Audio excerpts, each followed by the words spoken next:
to Brighton Lights. This is the 23rd edition and our biggest ever. In this show, we're going to be meeting comedy new kid on the block. He used to write for Frankie Boyle, but now he's just as brilliant and a little bit controversial all on his own. As Jimmy Carr said, he is the sickeningly talented 20-year-old Daniel Sloss. What is the best thing on TV at the moment? Latest TV rocks. Then we're on the red carpet at the Duke of York's. You can't get me out of Brighton a moment too soon, Pinky!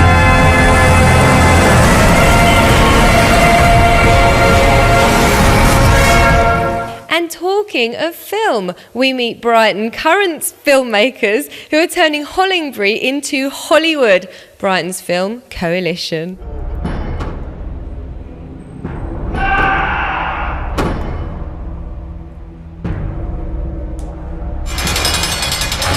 Lastly, we get tattooed and married, but not necessarily at the same time. I like things that are kind of built to last.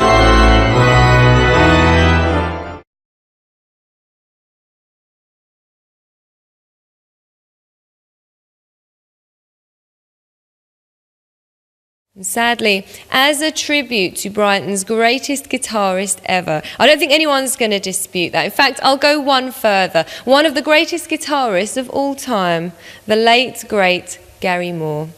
Now, we've got some pretty unseen footage of him playing in Brighton as a guest with Brighton band The Perils. When most teenagers were riding their BMXs, out on their skateboards or playing with their Xboxes, or perhaps even playing with themselves. That's one of Daniel's jokes. Daniel Sloss was similarly doing all of these things, but also becoming one of the UK's best-known comedians. In our new strand, Comic Genes, Vicky Nangle checks out the DNA of Daniel Sloss, comedian.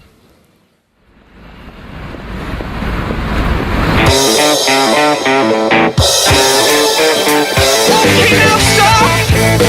I've had enough! I wish the world would swallow me up, 'cause it's just too much! I'm sucker punch! I wish the world would swallow me.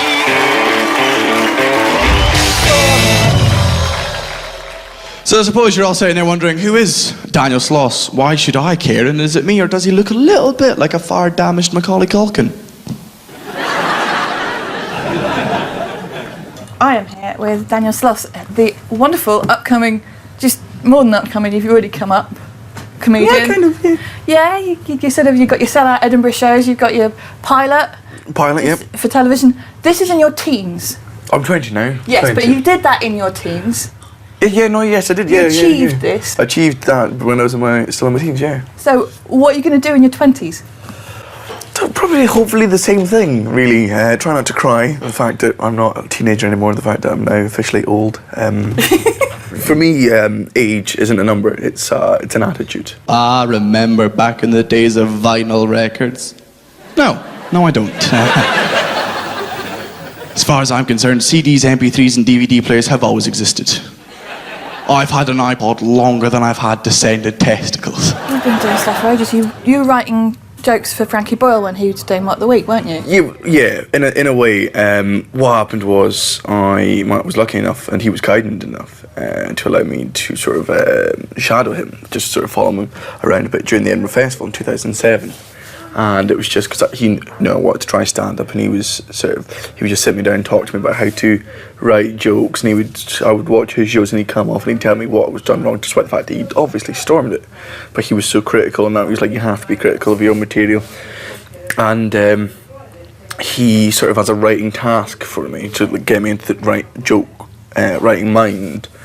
Said you can write topics for Mock the Week. So what I would do is then he would tell me if they were good and what needed to be changed and how the flow of them were. So it's more like, it wasn't really I was writing for him, it was more of a sort of homework task. It was just he was kind enough to use some of them on the telly. So it was awesome. Well, we were saying before we started recording about how the censorship row that Frankie's been having, yeah.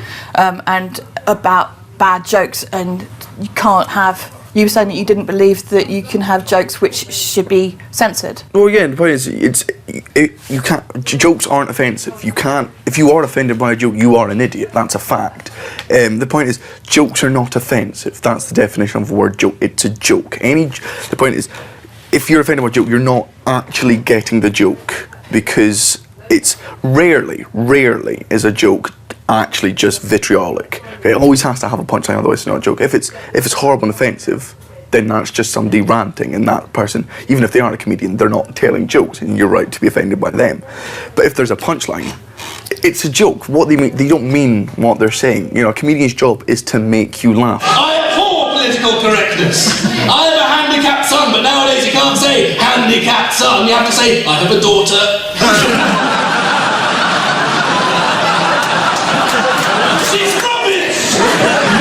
The jokes that young kids laugh at, it's not even about the content. I'll be talking about what teenagers do in the privacy of their own bedroom. I'll be talking about sex. I'll be talking about even paedophilia at some points. And the kids will laugh because they hear the joke.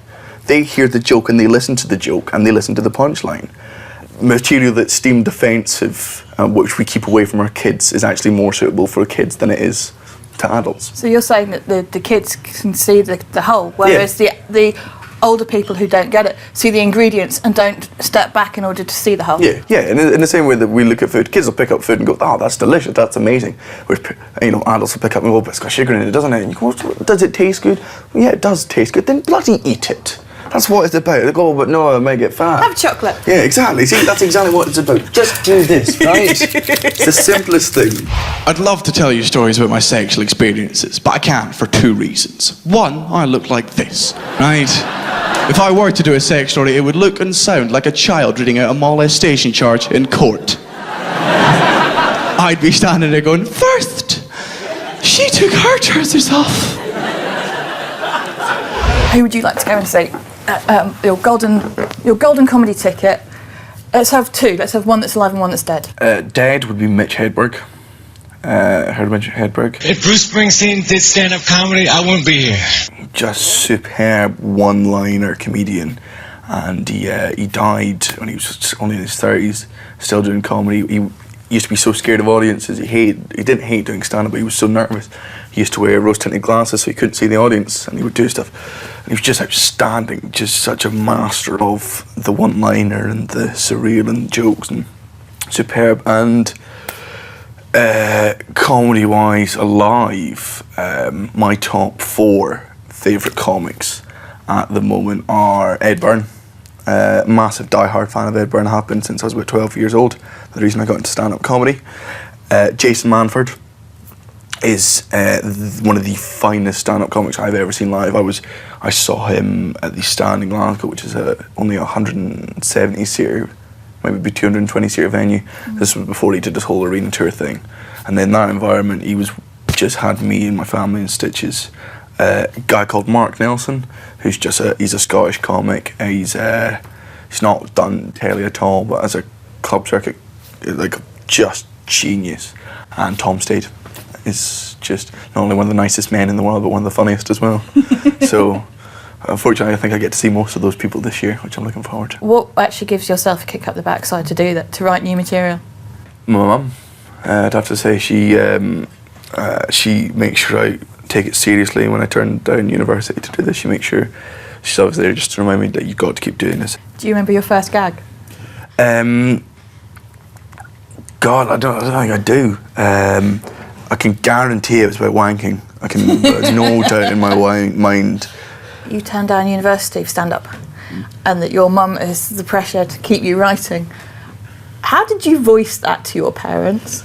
My parents, that's the thing I always get asked is, how do your parents do this? My parents are two of the most supportive people in the world. Like, I wouldn't be where I am right now if it wasn't for them. I do owe them a lot.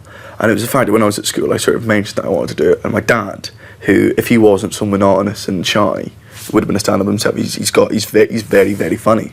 So together, all of us together, with me being the voice, my dad with the ideas, mum with editing, I was able to sort of work it all out and fix it together. And my parents came to my first 50 gigs. I mean, I couldn't drive. They had to drive me to my gigs. So they had seen me. And obviously the first gig's very awkward when you do 5 minutes about touching yourself. It gets very, but after that, not about the context, it's about what the jokes are about and how good they are. And Do you think that censored you at all, knowing that your folks would watch you? no, I got to the stage where I liked making my mum go, oh my God. You know how every town has that one kid who looks 20 from the age of 10 and spends his entire teenage years fingering every girl in school? Well, in my school, that kid was Matt Spencer. He was 2 years older than me, but went out with 40 different girls in his entire year, which is roughly 39 and a half more than I did. And now that guy is dating my girlfriend's sister, which wouldn't be as bad if he hadn't already dated my girlfriend. What about British television? Oh, British television, I think, IT Crowd, superb, brilliantly written, brilliantly acted. Richard Ayoade was on the Big Fat Quiz of the Year, and he was superb. Harry Hill, Stevie Burp, Harry Hill, one of the greatest. One of the ones, a lot of the stand-up shows now are just coming through. I mean, panel show-wise, I love Argumento, Would I Lie to You, Mock the Week, 8 out of 10 Cats, well, just superb. So obviously the likes of Live at the Apollo, Stand Up for the Week, Michael McIntyre's Comedy Roadshow, I think. Such a brilliant platform for new comics, obviously, which pretty much launched me, in a sense. Kevin Bridges was the first one, and the thing I love so much about Michael McIntyre's Roadshow, even, that's why I was so grateful to be on it, it's the first comedy show that I sort of know that does take comedians that absolutely no one has heard of. Just says, these are people, you got to understand that, because there was often a misconception that, oh, you're a comedian, what would I have seen you on? Oh, you're not on telly, oh, you can't be funny then. And that's why Kevin Bridges is so massive now, because people just went, you're hilarious, how have I never heard of you before?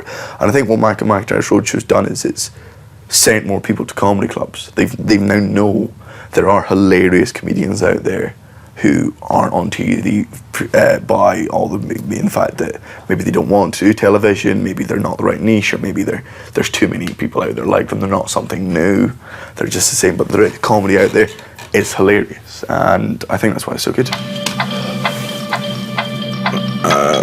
4 letters, banned. Nice. 7 letters, abandon. Man, I would so do Rachel Riley. Yeah, I mean, she's fit, but she's kind of obvious. Obviously fit. And she would totally get off with me if I was a contestant. Okay, and how did we reach that unlikely, some might say, incredible conclusion? Logic, Daniel. She's a woman, yeah. She has her needs. But the only men she meets look like they've got their families locked up in a concrete sex dungeon.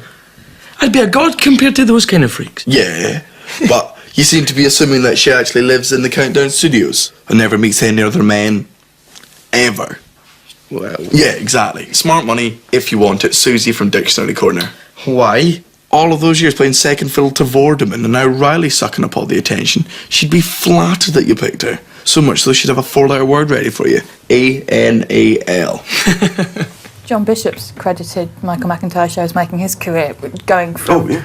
Within 1 year, he went from playing 100... I think it's about 200 people, seats at Pavilion Theatre in Brighton, to doing the Brighton Centre the following year. Yep, it's a career launcher, it's a career maker, and I think that's one of the best things that they can do. And I think the other thing is now other television shows are taking that risk. Britain itself is the home of comedy. It is the home of comedy. Australia's a superb place to do comedy, and America comes out with some very funny television shows, but we're very self-deprecating. Everyone in Britain self-deprecates. It's like our own thing. What is the worst heckle you've ever received?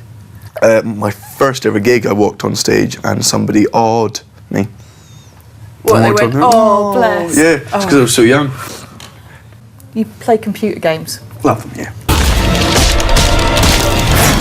Oh, yeah! Oh, you're a twat. So, computer games cause violence in young kids. No, they don't. You're a moron. Shut your face.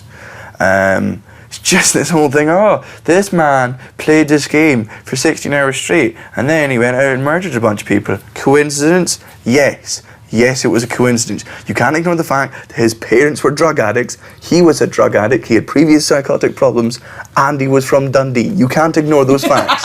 Those are key, okay? Not that we're saying Dundee has anything to do with it.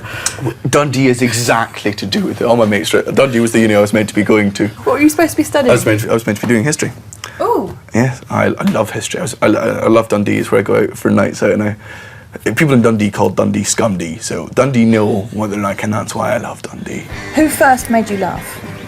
My dad. Who do you think is the best comic? Ed Byrne.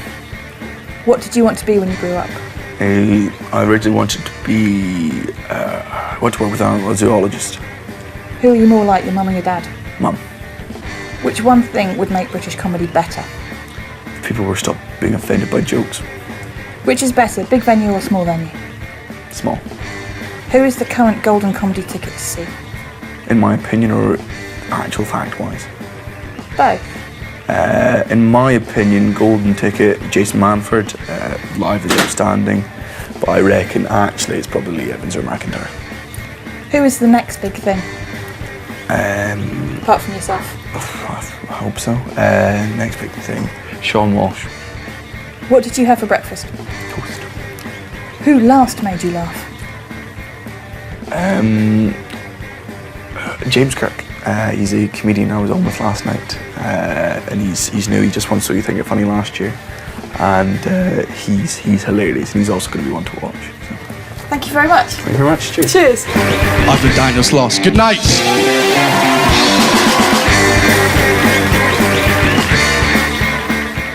Brighton Rock with Dickie Attenborough from the Graham Greene book is one of the greatest films of all time. So it's pretty amazing that Rowan Joffe decided to remake it. We sent Vicky Nangle to go and see it and meet Rowan and all the stars of the movie. Check it out.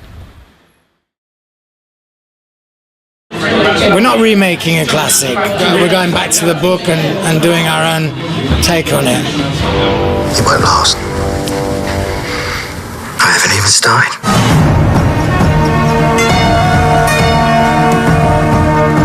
I wouldn't trust Dallo or Cubic with this. They're too tasty. And I might as well tell you, I'm making peace with Corleone. I'm all for peace, I always have been. That's what I'm going to arrange. A peace that lasts.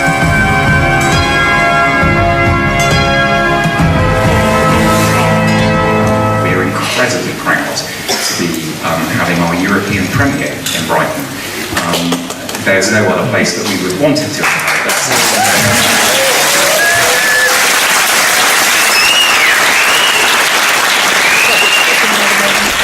Hello, we're here at the Duke of York's Picture House in Brighton, waiting for the premiere of Brighton Rock. It's so exciting. You can't get me out of Brighton a moment too soon, Pinky.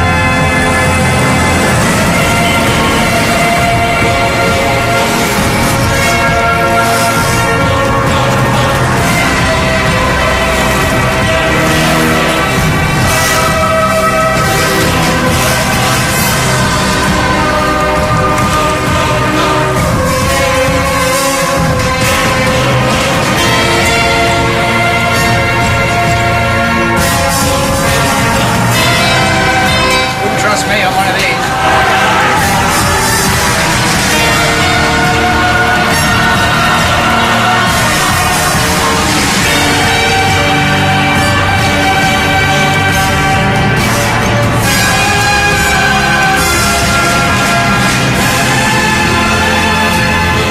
I'm really proud of Sam and Andrea.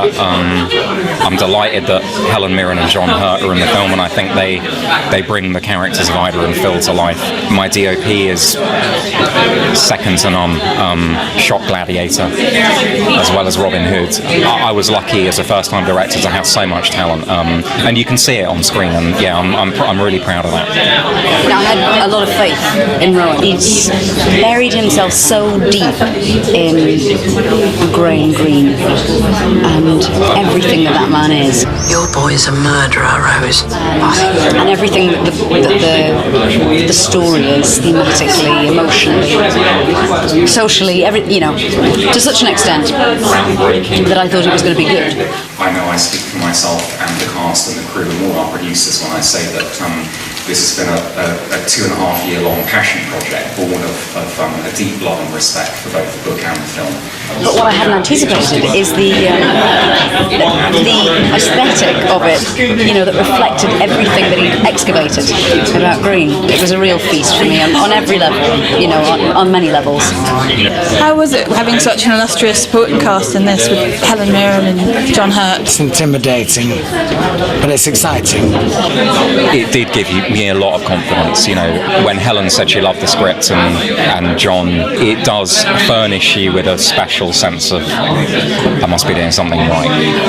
You look that way and it's Helen Mirren, and that way and it's John Hurt, and they're talking about, you know, the good old days and things, and you think, text my mum, guess what I'm doing? What was great about filming it on the pier in Eastbourne is that Green Eastbourne is possibly more like Brighton would have been. So that was very helpful in terms of us inhabiting that world.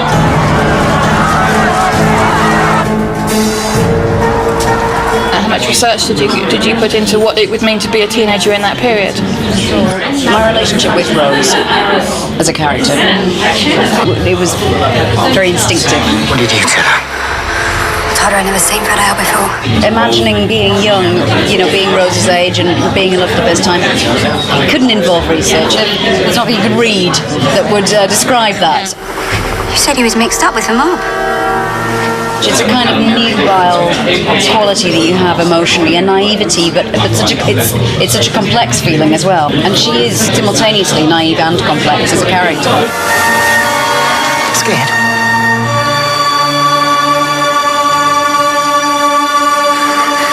Not when I'm with you.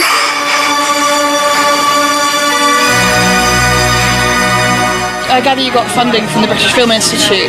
With the current cuts that are being lauded and opposed, how do you see the British film industry being affected by that? Well, we got a Tory government. They've never been much good for film. And given the current economic climate, I think I'd be lying if I said things are rosy. It's getting harder and harder to make films. But on the other hand, we have an incredible pool of talent in front of and behind the camera.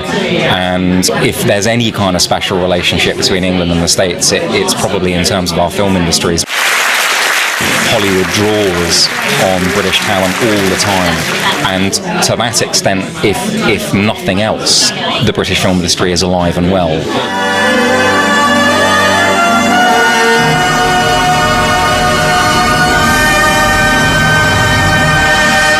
It only remains to be said, please enjoy the film.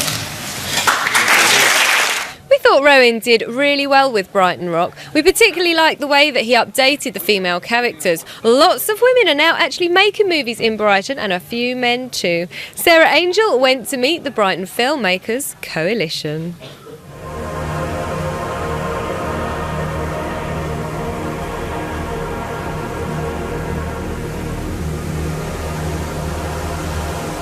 The whole ethos behind the coalition is community spirit and sharing your knowledge with other people just to help, you know, get something actually made.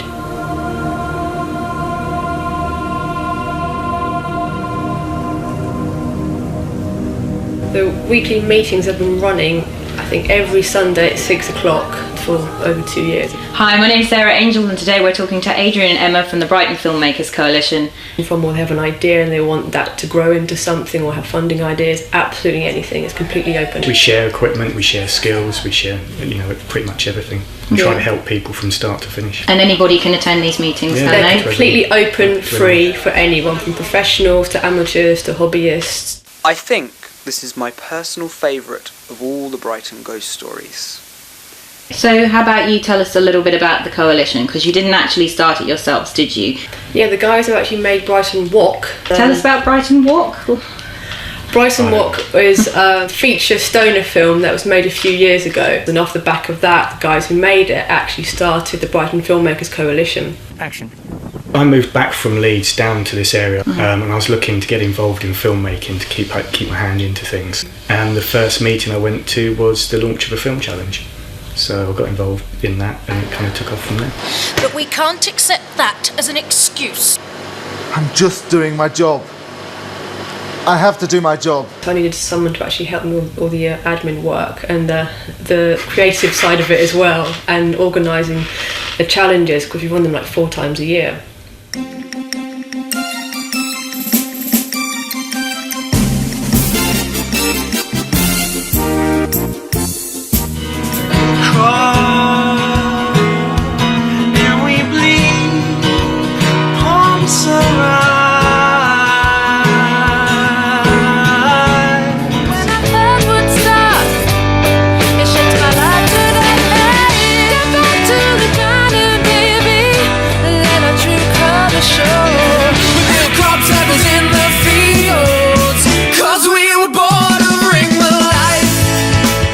Tell us a bit more about the film challenges. The first one was a 48-hour challenge, which was run about 2 years ago, and our next one is going to be our celebratory, like, birthday film challenge, also for 48 hours, and that's going to be in February the 18th. We've done weekend ones, 2-week ones, 3-week ones, and month-long challenges.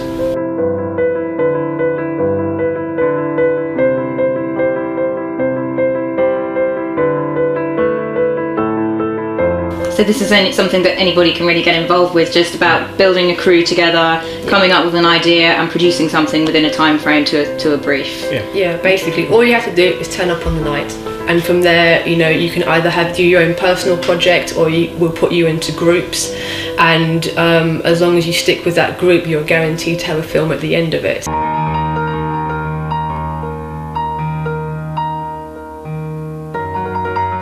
And then at the end, we have a screening event as well. Last time was at Madame Geisha's, this time we're going to have a networking event. Is it about kind of bringing people in Brighton with similar interests together and kind of working together? Yeah, Brighton's completely full of artists, similar-minded people, media people all over the place. It's not too difficult to get people together and gather momentum and do something that someone actually believes in. So tell us a bit about the workshops then that you run. I started the first one, must be nearly a year and a half ago. Emma and James ran a camera and lighting workshop. We've got an acting workshop, we've got an advanced script writing workshop coming up. I did a one-to-one directing with one of our other directors who wanted a bit of help. He was a first-time director, he's a camera operator, and we helped him make his first film called Straight Out. I think you open that up, backlighter, kill that, soft light, and then some light over there. They were all free now, and now they're donation based, just to cover any costs that are actually incurred. But yeah, they're all run by people who've got a background in this subject. So free workshops by professionals.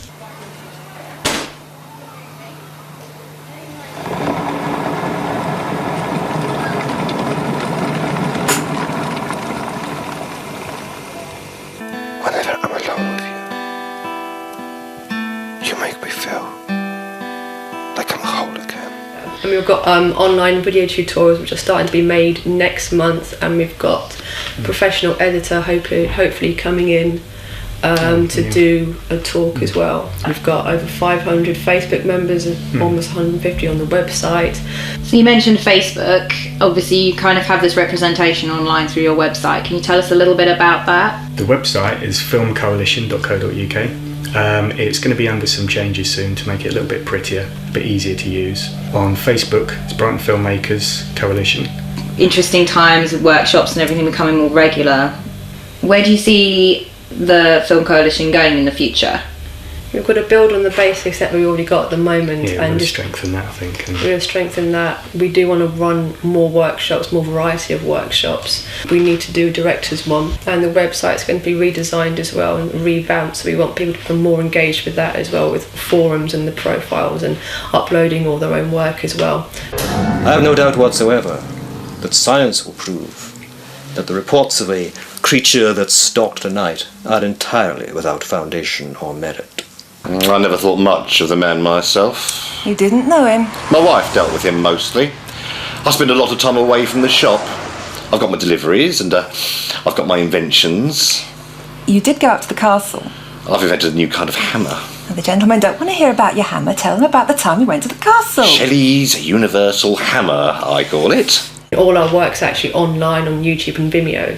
We want to bring everything together in a better designed website. the more people go to it and use it, the more information's available to share among other people. So the more people put into it, the more they can get out. Exactly. It's that simple. It's Yeah. the whole idea about community, and it's all, the whole thing's either free or affordable. Sometimes I think, I don't know. I think it's... Our next film challenge will be a joint with the Leeds Coalition as well. It'll be their first film challenge.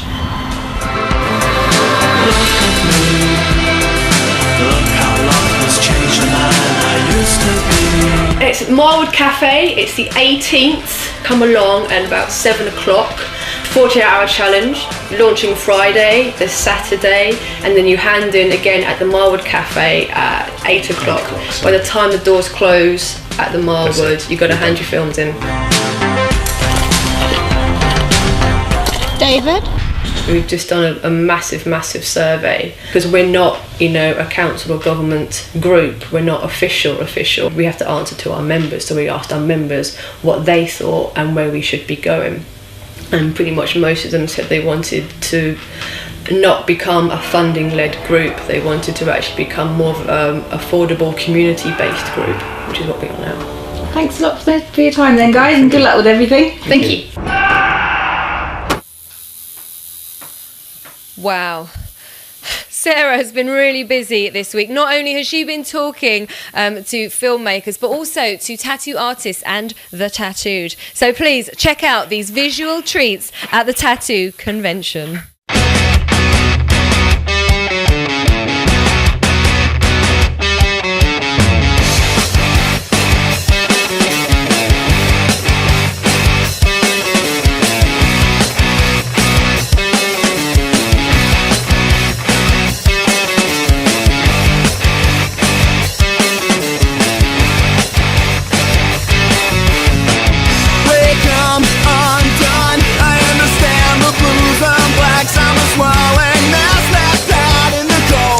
What's up? My name's Sarah Angel, this is Brighton Lights, and today we're reporting from the 4th Brighton Tattoo Convention 2011.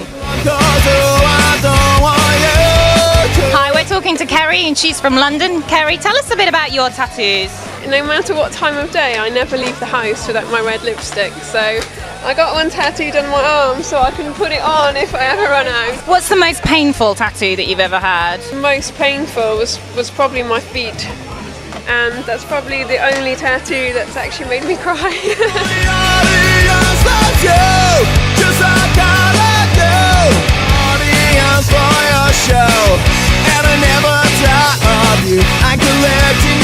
We're chatting to Lee from Cherry Blossom Tattoo in Essex about his style Japanese. Tell us about it, please. Well, the style I specialise in is the old Yakuza style tattooing. Tattooing was banned in Japan during the Edo period when they started doing trade with the West and they don't want to be perceived as barbarians. So what appeals to you about the Japanese style? Its heaviness, its boldness, it's quite crude, but I think there's a lot of beauty in that heaviness as well. I like things that are kind of built to last, it'll just, how it looks today, it'll look the same in 50 years' time.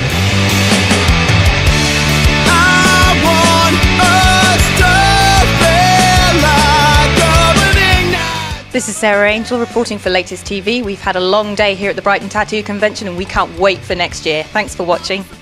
This is definitely the one from me.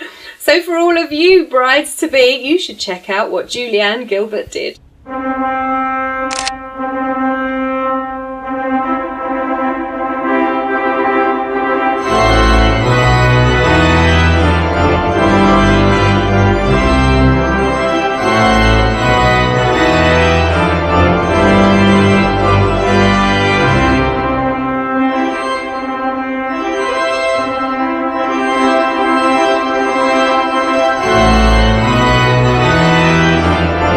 When I get emails from you, it says, marry me! And Marry it's so me. cool because you just think, oh. We thought about that quite carefully. We thought, well, marry me is kind of catchy. We'd remember the name, and that's what it's all about. You can come here and just have a really nice time. We've got massages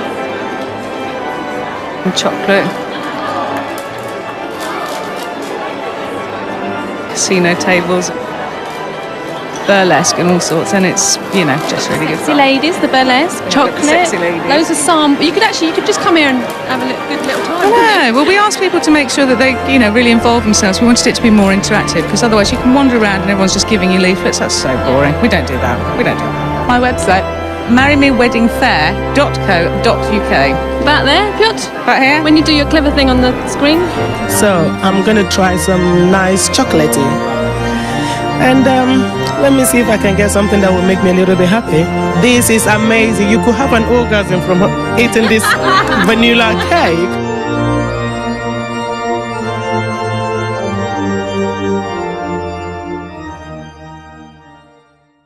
He lived here for decades. He recorded Parisian Walkways. He made our producer's favourite guitar track, Still in Love with You, with Phil Lynott of Thin Lizzy.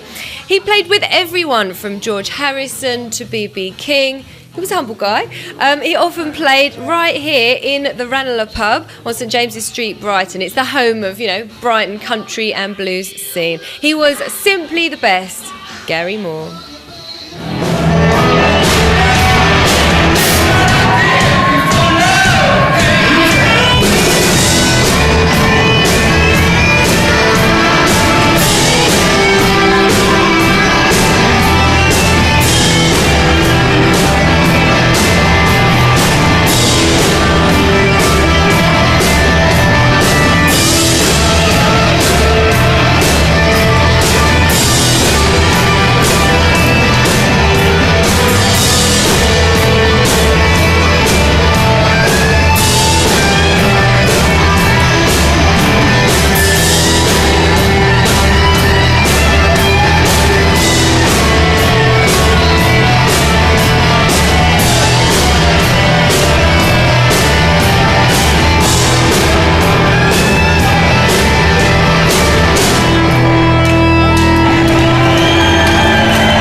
Here at this glamorous location, the latest music bar. I'll see you all next time.